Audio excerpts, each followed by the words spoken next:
Awalnya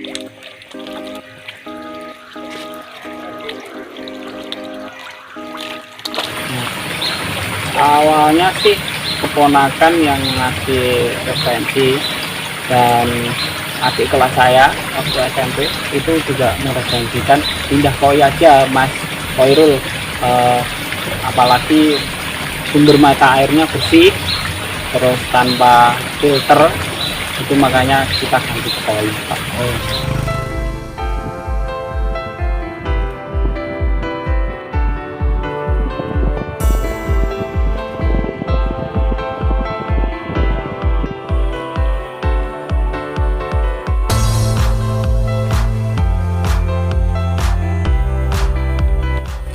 Sekarang kita ke kolamnya Mas Koirul Anam. Di kolam ada di sebelah rumah, tidak jauh dari rumah. Sini tempatnya sejuk kawan. Ini di kedalaman apa ya, permukaan MDPL, permukaan di atas permukaan laut. Ini di dataran tinggi kurang lebih 1100. Jadi kita di antara termasuk pegunungan juga. Ini kolam-kolamnya Mas Koirul. Oke, selamat bergabung kembali di kolam koi tempatnya Mas Koirul Anam. Jadi kita di Blitar, di daerah Plingi, tepatnya di arah wisata Serah Kencong. Jadi kita di ketinggian kurang lebih 1000 meter dari permukaan laut. Jadi suasananya seperti ini. Nanti kita review tentang usahanya Mas Koirul Anam. Jadi dia memulai budidaya koi dari beberapa aktivitas yang sudah ada. Jadi beliaunya adalah seorang pegawai kantor yang saat ini bikin usaha sampingan di dekat rumahnya. Jadi yang dulunya ikan nila sekarang diganti, dialihfungsikan untuk usaha sampingan jadi ikan koi. Jadi seperti ini, nanti kita tanya-tanya apa alasannya. Jadi kita sekarang di tempatnya Mas Koirul Anam di Kabupaten Blitar, di Plingi, jalan arah Serah Kencong Mas ya. Oke, leres Pak Imam. Jadi kenapa Mas kok bisa ganti jenis dari ikan nila atau ikan koi? Kalau ikan nila itu pasti konsumsi, Ya. satunya pasti konsumsi, dan itu pun panennya lumayan agak lama. Kalau ikan koi meskipun dari kecil sudah ada yang minat karena bentuknya hias ke taman, gitu aja. Ya. Terus itu Mas, Tentunya dari ikan nila, ikan konsumsi ke ikan koi kan sampean pasti butuh referensi. Siapa yang merekomendasikan untuk budidaya koi itu Mas?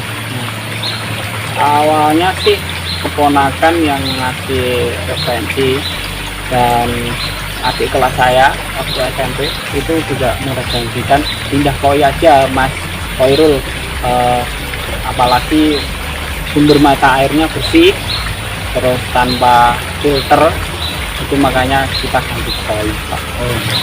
Karena ini sobat, jadi tempatnya ini di apa ya, dekat dengan sumber mata air, jadi tanpa filter, jadi langsung dari sumber mata air langsung ke kolam langsung keluar. Jadi bisa dikatakan los Mas ya. Iya.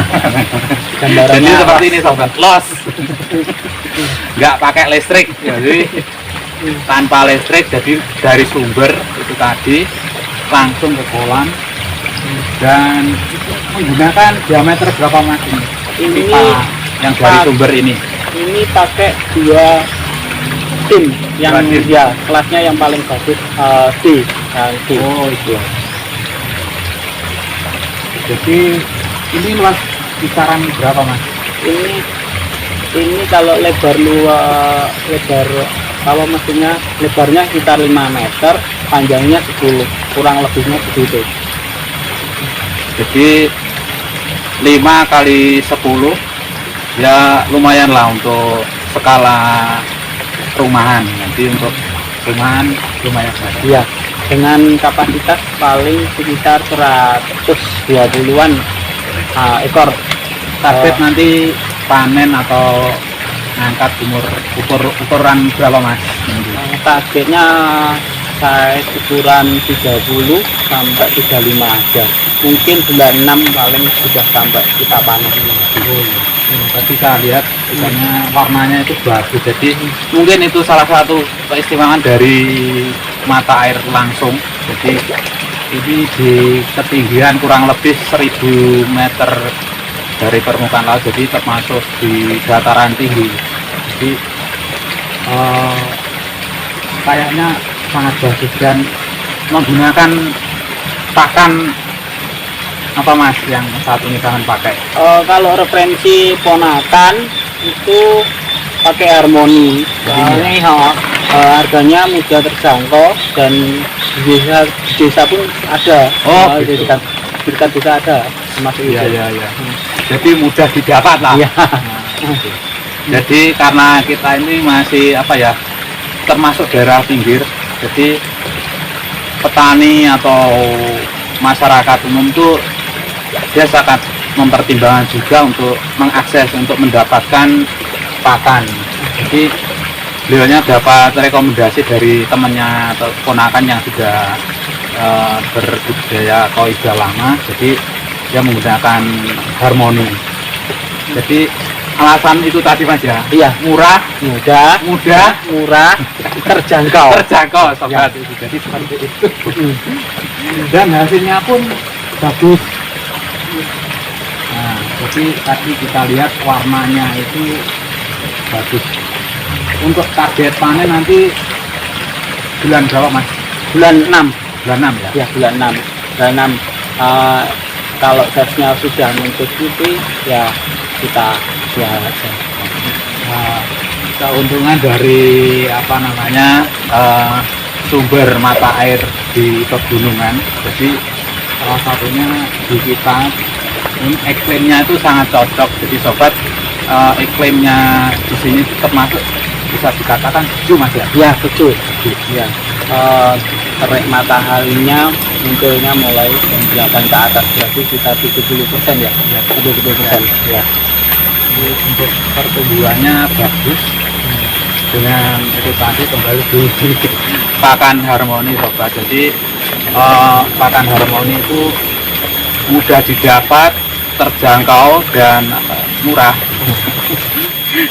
Jadi itu dari Mas Khoirul Anam yang memulai budidaya koi ya skala rumahan. Jadi nanti ke depan kalau ini bagus dan maksimal, itu harapannya maksimal dengan harapan dapat pakan yang murah, berkualitas dan mudah dijangkau.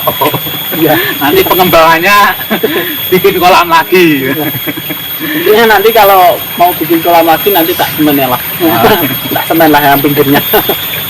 Jadi pakai apa bikin kolam beton lah padahal ya. Kalau sementara masih kolam tanah yang ada sekarang, nanti progresnya ke depan bikin kolam beton atau kolam semen. Jadi terima kasih Mas Khoirul sudah menerima saya di sini. Semoga usahanya Mas Khoirul maju dan tetap jadi hobi.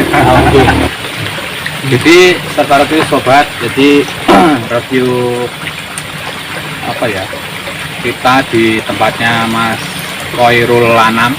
Jadi awalnya untuk sampingan, nanti melihat progresnya bagus, nanti akan dikembangkan jadi kolam besar atau bikin tambah kolam baru. Oke, terima kasih sudah menonton video kali ini. Sampai jumpa.